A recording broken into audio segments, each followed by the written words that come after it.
lovebirds, and welcome back to Heartstrings, where we navigate the beautiful, messy, and salt eaten world of relationships. Last week we tackled the long distance blues, and this week we're diving into something that can make any relationship stronger. This week we're talking gratitude and appreciation because let's be honest, in between the stolen kisses, the Netflix and chilling, the takeout nights, we sometimes forget to appreciate that one person, that amazing person that's often beside us. And that's what we're going to be talking about today. How do we do this? When do we do this? And why do we do this? So if you haven't subscribed to our channel, now will be a good time to subscribe to the channel because here is the platform that we talk about everything relationship. Sign up, share with your family and friends, like our page in Ginger Media TV, and click the notification bell. Okay, back to today. Right.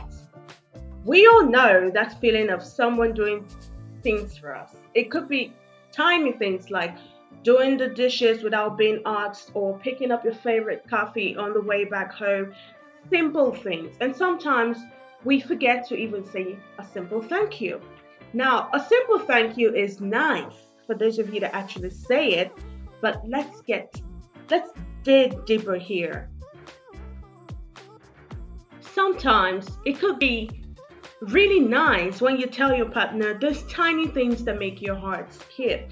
It could be the way our eyes light up whenever they smile or whenever she smiles. It could be literally anything. The ability to fix anything with a screwdriver, or it could be the way they hold you tight after a bad day, which somehow makes all your worries melt away. The point is, be specific. That's the key word. Be specific. Let them know exactly what it is that you're grateful for. Let them know the exact thing that makes you grateful to have them by your side. And you can do this in the most fun and interactive way possible, just to keep the appreciation flowing. I have a friend, or I've got a couple of friends, but this particular couple, they created what they tagged or what they called the gratitude jar. That's what they called it. They decorated it, put every effort into it, made it beautiful, and every time they had something they were grateful for their partner, they'll write it down on a piece of paper and they'll pop it into that jar. And then on their date nights, because they usually had like date nights once a month. So on their date night, that special night, they'll pull up the jar, and part of the date is to pick some of the things, some of the notes that they've dropped in the jar, and then they read it out to each other so that the partner knows exactly what is in the heart of each other. And this sometimes is filled with memories, things that they've done together in the past. Just imagine that moment, the atmosphere it creates. Of course, it sometimes might end up somewhere else, but yeah, you've created the atmosphere. So yeah, you can do this. You can do something like this, something as beautiful as this. You can hide little love notes somewhere around the house, or you can wake up to a message on the bathroom mirror that's like a good morning message or something, or you can tap one message into the work bag and maybe just at midday when they're about to pick out lunch, whoops, the surprise just comes with it. Or you can sneak it under their pillow for, some sweet pre-sleep message or something like that. These things are reminders, little tiny reminders that show them or shows your partner that they are constantly on your mind. How beautiful is this? So you can ditch the regular routine of whatever it is you do. You can ditch that and then plan a date night built around you just telling your partner what you're grateful for. And guess what? You can even plan that date night to suit whatever your partner tags as his or her passion.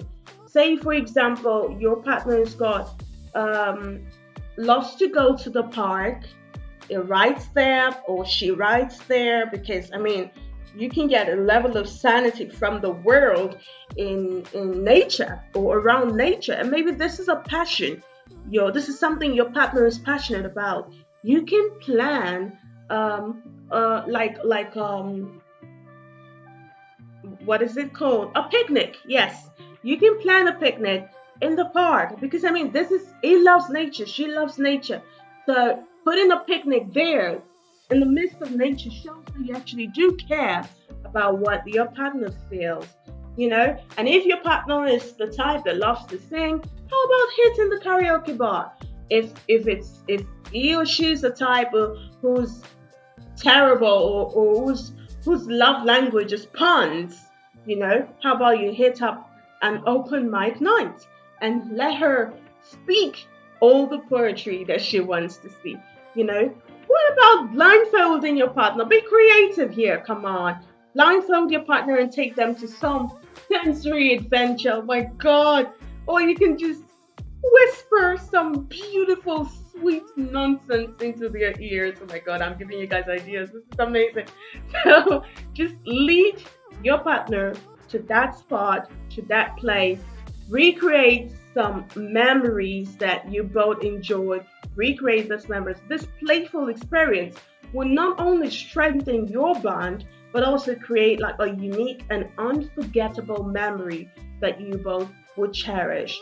Relationships aren't always about candlelight dinners and slow dancing, although that's pretty awesome, I wouldn't lie. But there will be burnt dinners, there will be silly arguments over the remote or something, but here's the secret: laughter is the best medicine. You want to think back to a funny moment you've shared with your partner, a time that you both laughed so hard that you cried. If you don't have these moments with the person you're with right now, I don't think you're with the right person, or you need to create it, because somehow you need to be able to sit and think about moments that you both have shared together and laugh about these moments, or maybe something you both found funny and you laughed so hard you almost cried. Relive this memory. The world is already filled with so much stress and so much anger and so much to do. Out there, it's just too much out there. The person who you're with, your partner, shouldn't have to run or try to escape the world from you as well. We all are like already trying to escape a lot of things out there. So when we're with this one person that we love, we should have the feel of togetherness, the joy, relive this moment, find the happiness, laugh, and laugh, and let these giggles remind you of the joy and the light that you both bring to each other's lives. Gratitude isn't a magic bullet, but it's a powerful tool that can transform your relationship. And by taking the time to appreciate your partner, from the little things to the big things, to the good things, to the bad things, to the ugly things, you begin to create a foundation of love, laughter, and connection. So, you love birds, I'm sending you out. Go forth, spread the love, spread the gratitude, and remember, even when life throws a curveball at you, you need to appreciate the person who's always there to catch it with you. Because, hey, that is love. And that's it today on Heartstrings. I'm still your neighborhood therapist, Major P. Catch you again next time. Goodbye.